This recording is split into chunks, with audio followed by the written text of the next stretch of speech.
जय हिंद दोस्तों। तो कैसे हैं आप लोग? उम्मीद करता हूँ कि आप लोग बहुत अच्छे से होंगे और आप लोग की पढ़ाई एकदम जबरदस्त तरीके से चल रही होगी। हम लोग पिछली वीडियो में हम लोगों ने समझा था पोषण के बारे में। पोषण में हम लोग लास्ट प्राणी संपोषण पढ़ करके छोड़ दिया था, ठीक है ना। और आज हमारा अगला टॉपिक है प्रकाश संश्लेषण। ठीक है ना, क्या है? प्रकाश संश्लेषण। प्रकाश संश्लेषण को हम इंग्लिश में कहते हैं फोटोसिंथेसिस। ये प्रकाश संश्लेषण क्या होता है, फोटोसिंथेसिस क्या होता है? देखिए, प्रकाश संश्लेषण जो है यह पौधों में होने वाली एक प्रकार की क्रिया है, ठीक है ना। आइए हम समझते हैं। कर देखिए कि प्रकाश संश्लेषण का मतलब क्या हुआ कि पौधे जिस क्रिया द्वारा, ठीक है ना, पौधे जिस क्रिया द्वारा अपना भोजन तैयार करते हैं उसी मूलभूत क्रिया को, चाहे प्रक्रिया को हम क्या कहते हैं? प्रकाश संश्लेषण कहते हैं। आप इसका परिभाषा अलग अलग दे सकते हैं कि पौधे जिस अभिक्रिया द्वारा, जिस प्रक्रिया द्वारा, ठीक ना, अपना भोजन तैयार करते हैं उसी प्रक्रिया को, उसी अभिक्रिया को हम क्या कहते हैं? प्रकाश संश्लेषण कहते हैं। या फिर ऐसे भी दे सकते हैं कि पौधे जल, कार्बन डाइऑक्साइड, सूर्य का प्रकाश, है ना, और क्लोरोफिल की सहायता से भोजन बनाते हैं। इसी प्रक्रिया को हम क्या कहते हैं? प्रकाश संश्लेषण कहते हैं, ठीक है ना। तो लिखवा दिया गया यहाँ पे कि पौधे जिस प्रक्रिया द्वारा अपना भोजन तैयार करते हैं उस मूलभूत प्रक्रिया को ही प्रकाश संश्लेषण कहते हैं। जैसे देखिए, प्रकाश संश्लेषण में पौधे क्या होता है? पौधे क्या करते हैं कि वायुमंडल से कार्बन डाइऑक्साइड लेते हैं, ठीक है ना, और भूमि से जड़ों के द्वारा जल को लेते हैं, सूर्य से सनलाइट, सूर्य का प्रकाश लेते हैं, और उनके पत्तियों में क्लोरोफिल मौजूद रहता है, ठीक है ना। तो 1 2 3 4 इन 4 घटकों से मिला करके पौधे अपना भोजन तैयार कर लेते हैं। तो अंत में पौधे क्या बनाते हैं? प्रकाश संश्लेषण की क्रिया द्वारा पौधे क्या बनाते हैं? तो ग्लूकोज बनाते हैं, ठीक है ना। ये ग्लूकोज का अणु है, उसके बाद ये ऑक्सीजन है, और ये क्या है? जल है, ठीक है ना। क्या है? जल है, ठीक है। तो यहाँ पे लिखवाया गया कि प्रकाश संश्लेषण की क्रिया में, प्रकाश संश्लेषण की क्रिया में, है ना, ऑक्सीजन जो होता है ना, ऑक्सीजन वह उप उत्पाद के रूप में बनता है। क्या बनता है? क्वेश्चन पूछेगा कि प्रकाश संश्लेषण की क्रिया में उप उत्पाद के रूप में क्या बनता है, तो आपको बतलाना है ऑक्सीजन बनता है, ठीक है ना। तो ऑक्सीजन जो होता है उप उत्पाद के रूप में बनता है, जो कि पौधों द्वारा वायुमंडल में छोड़ दिया जाता है। आप जानते हैं ना, पौधे जो होते हैं कार्बन डाइऑक्साइड ग्रहण करते हैं और ऑक्सीजन को क्या करते हैं? ऑक्सीजन का अवशोषण करते हैं। उल्टा बोल दिए। पौधे जो होते हैं कार्बन डाइऑक्साइड को ग्रहण करते हैं, ठीक है ना, और ऑक्सीजन को मुक्त करते हैं, ऑक्सीजन को छोड़ते हैं, ठीक है। ये था। अब यहाँ पे कह रहे हैं ना कि चूंकि चूंकि क्लोरोफिल पत्तियों में पाया जाता है। क्लोरोफिल कहाँ पाया जाता है? तो क्लोरोफिल जो होता है पौधों के पत्तियों में पाया जाता है, जिसके वजह से पत्तियों का रंग हरा होता है, ठीक है ना। तो चूंकि क्लोरोफिल पत्तियों में पाया जाता है, अतः प्रकाश संश्लेषण का स्थान पत्तियों में होता है। पूरे पौधा के अंदर प्रकाश संश्लेषण की क्रिया कहाँ पे होता है? फल में नहीं होता है, फूल में नहीं होता है, तो कहाँ पे होता है? तो उनके पत्तियों में होता है, ठीक है ना। क्यों? क्योंकि पत्तियों में ही प्रकाश संश्लेषण पाया जाता है, ठीक है ना। तो यही कारण है कि पत्तियों को प्रकाश संश्लेषी अंगक, पत्तियों को प्रकाश संश्लेषी अंगक या फिर पौधों का किचन कहा जाता है, ठीक है। तारा घर में 10 रूम अगर हो के हर घर के किचन कह दबो कि जिस घर में स्टोव हो, चूल्हा हो, है ना, और खाद्य पदार्थों का सामान रखा गया हो, उसी को हम क्या कहते हैं? किचन कहते हैं। आखिर बेडरूमों के किचन कहते हैं लोग? नहीं ना, है ना। तो चूंकि पत्तियों के अंदर क्या होता है? पत्तियों के अंदर क्लोरोफिल पाया जाता है, अतः प्रकाश संश्लेषण का स्थान कहाँ में होता है? पत्तियों में। और पत्तियों क्या कहते हैं हम? पत्तियों को पौधों का किचन कहा जाता है, ठीक है ना। ये आपका यहाँ समझ में आ गया होगा। अब देखिए, कह रहा है कि जब वायुमंडल में पौधों द्वारा ऑक्सीजन मुक्त होना होता है, जब ये बन रहा है ना, उप उत्पाद के रूप में क्या बन रहा है? प्रकाश संश्लेषण की क्रिया में उप उत्पाद के रूप में क्या बन रहा है? ऑक्सीजन बन रहा है। जब ये वायुमंडल में मुक्त होना होता है तो वे पत्तियों के रंध्रों के द्वारा, पत्तियों में ना बहुत छोटे छोटे छिद्र पाए जाते हैं, उन्हीं छिद्रों को हम क्या कहते हैं? एस्टोमेटा इंग्लिश में कहते हैं, और रंध्र कहते हैं। रंध्र, ये जो रंध्र होता है, छोटे छोटे रंध्र जो होता है, वह उनके तना के अंदर भी पाया जाता है, डाली के अंदर भी, शाखाओं के अंदर भी पाया जाता है। तो उस छिद्र को हम कहते हैं वात रंध्र कहा जाता है, वात रंध्र कहा जाता है, ठीक है ना। लेकिन जो पत्तियों के अंदर पाया जाता है उसको हम क्या कहते हैं? एस्टोमेटा कहते हैं, चाहे रंध्र कहते हैं। तो इन्हीं रंध्रों के द्वारा जो ऑक्सीजन होता है वायुमंडल में मुक्त होता है, जो हम लोग ग्रहण करते हैं। ठीक है ना।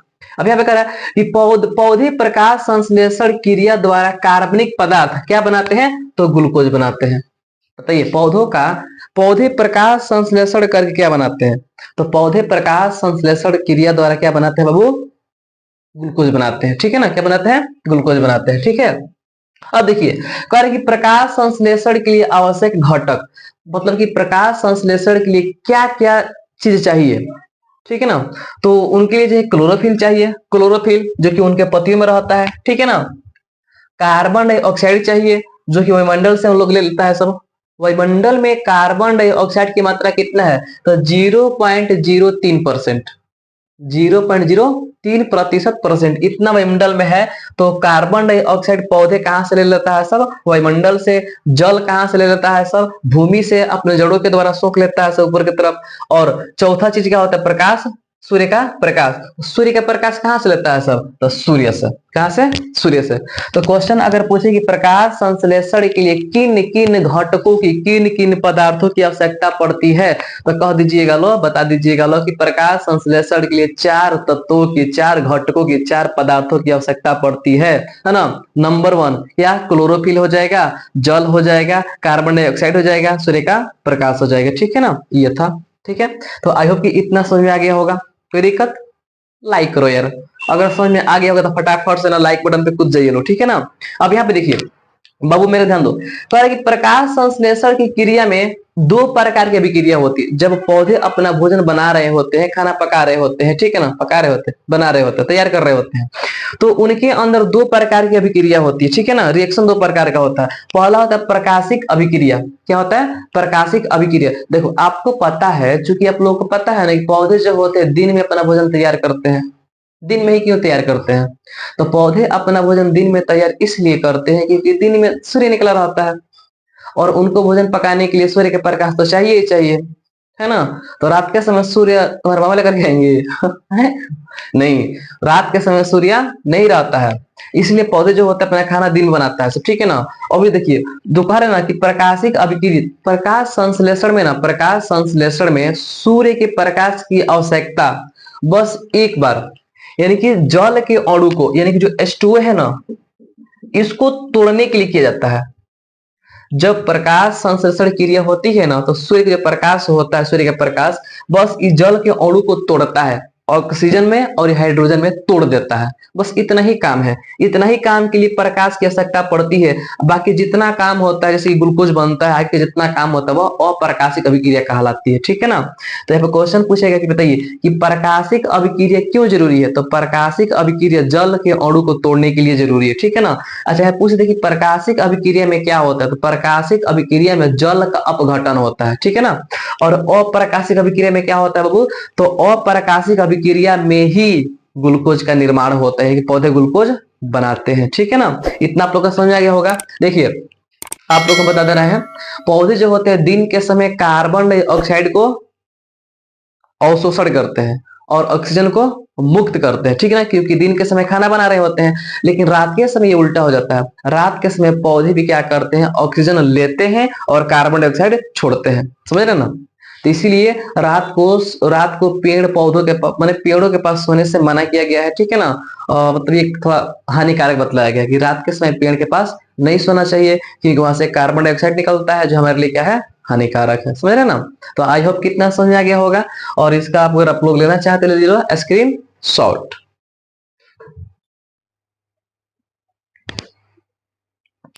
देखिए वो कह रहे हैं यहाँ पे, अब हमको पढ़ना है कि जंतुओं में पोषण। अब तक हम लोग पढ़ रहे थे कि आप पौधों में पोषण, तो पौधों में पोषण कैसे होता है, तो पौधों में पोषण जो होता है प्रकाश संश्लेषण की क्रिया द्वारा होता है। और पौधे कैसे जीव हैं, तो पौधे जो होते हैं स्वपोषी जीव होते हैं। अब हमको समझना है कि जंतुओं में पोषण, जंतुओं में पोषण, तो देखिए कह रहे हैं यहाँ पे कि जंतु जंतु अपने भोजन के लिए पूर्ण रूप से, यानी कि जंतु जो होते हैं पूरे तरीके से भोजन के लिए अन्य जीवों पर, है ना, चाहे पेड़ पौधे पर क्या करते हैं, निर्भर करते हैं। ठीक है ना। अब हम लोग देख लो, हम लोग दाल चावल आटा गेहूं साग सब्जी कैसे सब पेड़ पौधे से प्राप्त होता है ना। मीट मछली अंडा घी, मक्खन, ये सब किससे प्राप्त होता है? तो ये सब सब प्राप्त होता है जंतुओं से। तो वही बात है कि जंतु जो होते हैं ना, जंतु वह पूरी तरीके से पूर्ण रूप से कंप्लीटली अपने भोजन के लिए अन्य जंतुओं पर, है ना, चाहे पेड़ पौधों पर निर्भर करते हैं। ठीक है ना।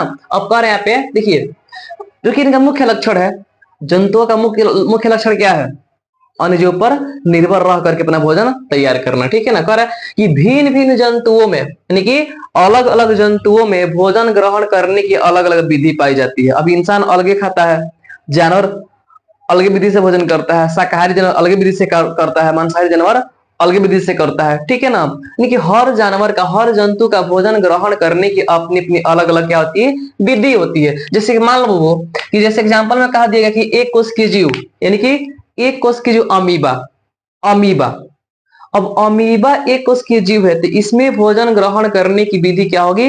अलग होगी। कैसे अलग होगी? तो वो सबसे पहले आपको समझना है कि एक कोष की जो अमीबा, अमीबा जो है एक कोष की जीव मतलब क्या होता है?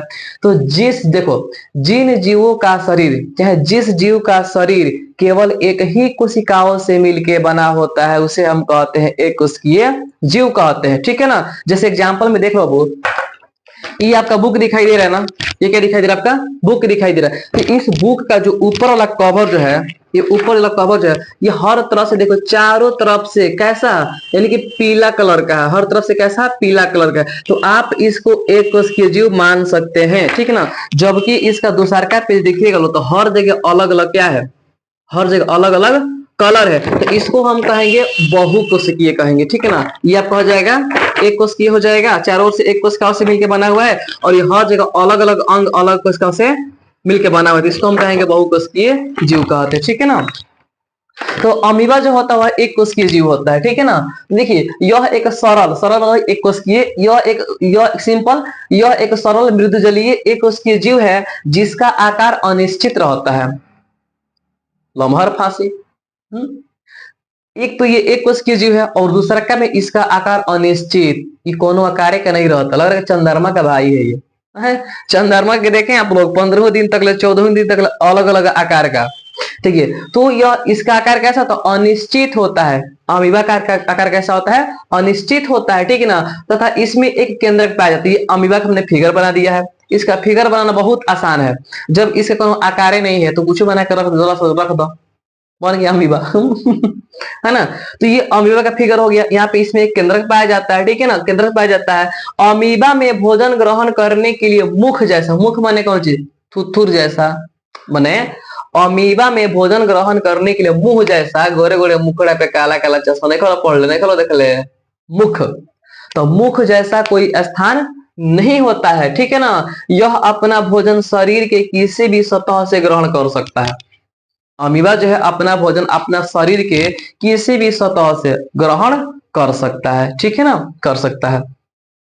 अब कैसे देखो, अमीबा भोजन कैसे ग्रहण करता है, आइए अब इसको हम समझाते हैं विस्तार से, थोड़ा अच्छे से समझिएगा लोग।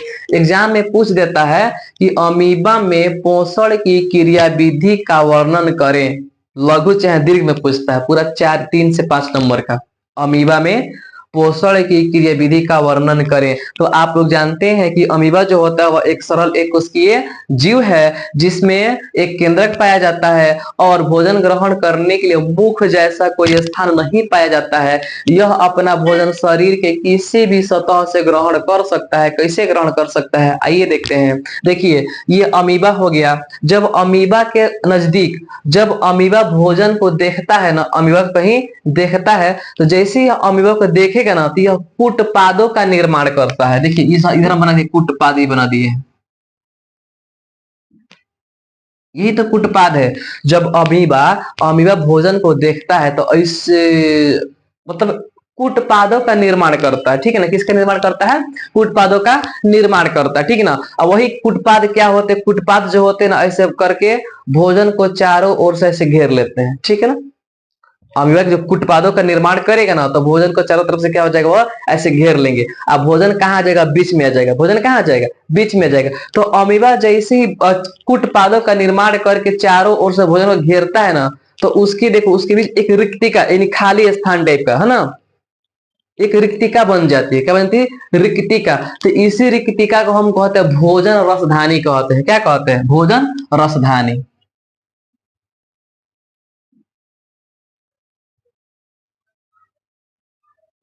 भोजन राजधानी नहीं पागल, भोजन रसधानी कहते, ठीक ना, भोजन रसधानी। ऐसे भोजन रसधानी चारों से घेर लिया ना, अब क्या होगा, जैसे ही भोजन को चारों तरफ से घेरेगा ना, अब वहां से क्या होगा, कुछ एंजाइमों का, अमीबा के अंदर से कुछ प्रकार के एंजाइम का छिड़काव होगा, यानी कुछ एंजाइम निकलेंगे, ठीक है ना, क्या होंगे, कुछ एंजाइम निकलेंगे। और जैसे ही एंजाइम निकलेंगे ना, तो वहीं से भोजन पच करके, वहीं से भोजन क्या हो जाएगा, पच करके, मतलब पच जाएगा, पच करके नहीं, पुच करके नहीं, पच करके, डाइजेस्ट हो करके कुछ हिस्सा बॉडी के अंदर मिल जाएगा, उसके बॉडी में कुछ हिस्सा मिल जाएगा, और जो अपशिष्ट पदार्थ होगा, यानी कि अपचा हुआ भोजन होगा, वह वहीं से फिर बहिष्करण द्वारा बाहर निकल जाएगा, ठीक है ना, क्या हो जाएगा, बाहर निकल जाएगा। तो इस प्रकार जो होता है अमीबा के अंदर भोजन भोजन ग्रहण होता है। तो अमीबा के अंदर पोषण आप लोगों को समझ में आ गया होगा, ठीक है ना। तो खाली हूं मत कीजिए लोगिन, ठीक बा, वीडियो को लाइक भी कीजिए लोगिन, चैनल को सब्सक्राइब कीजिए, कर भी क्या होगा, सब करवाइए लोगिन, दोस्तों के पास शेयर भी कीजिए लोगिन, ठीक है ना। हाँ, और थोड़ा सपोर्ट कीजिए लो, और इसका स्क्रीन शॉट, ठीक है।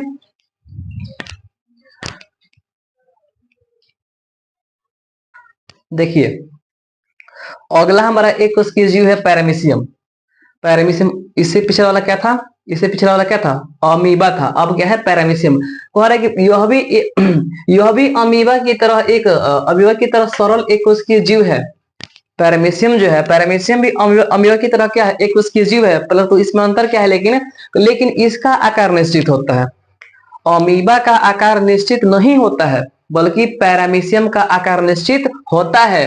कह रहा कि इसमें पैरामीशियम में प्रचलन के लिए, चलने फिरने के लिए एक अंग सिलिया, जो केस की तरह किनारे किनारे दिखाई दे रहा है, कांटा कांटेदार संरचना, इसी को हम कहते हैं सिलिया कहते हैं। तो इसमें प्रचलन के लिए सिलिया पाया जाता है, तथा भोजन ग्रहण करने के लिए एक निश्चित स्थान होता है। इसमें भोजन ग्रहण करने के लिए एक निश्चित स्थान होता है, जिसको मुख कहते हैं, ठीक है ना। इसमें स्थान होता है जिसे कोशिका मुख या साइटोस्टोम कहते हैं। एग्जाम में पूछेगा कि अमीबा और पैरामीशियम में अंतर बतलाइए।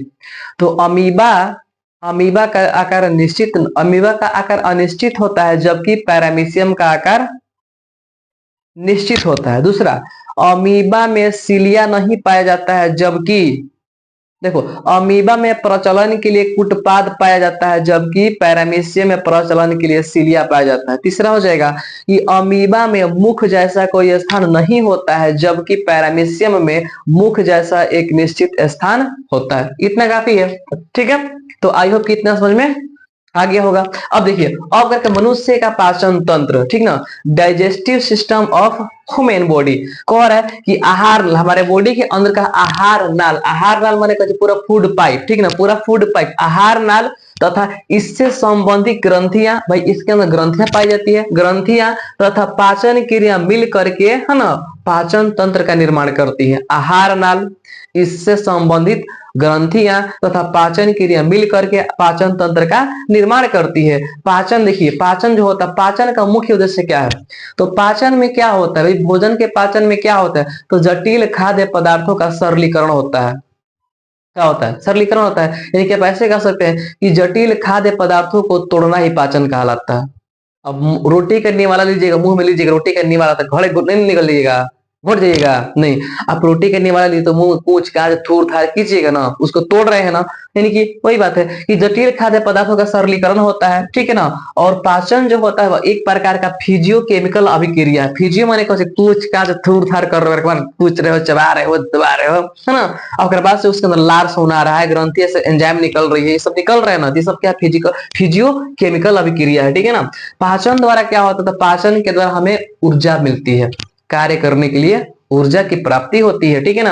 अब देखिए पाचन की क्रिया में ना कुछ पदार्थों का पाचन नहीं होता है, ठीक है ना, माने कुछ जैसे कि पानी हो गया, विटामिन हो गया, मिनरल हो गया। अरे पाचन का मतलब कि खाद्य पदार्थ को तोड़ना। अब पानी कितना तोड़ेगा, मतलब पानी पी के कूचता रहो, खूब कूच काच करो, है ना, नहीं टूटेगा।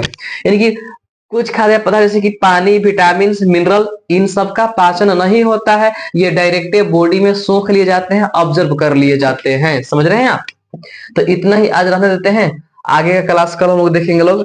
और इतना समझ में आ गया तो वीडियो को लाइक करना है, सब्सक्राइब करना है, चैनल को अपने दोस्तों के पास भी शेयर करना है। मिलते हैं आप लोगों से अगले वीडियो में, तब तक के लिए धन्यवाद।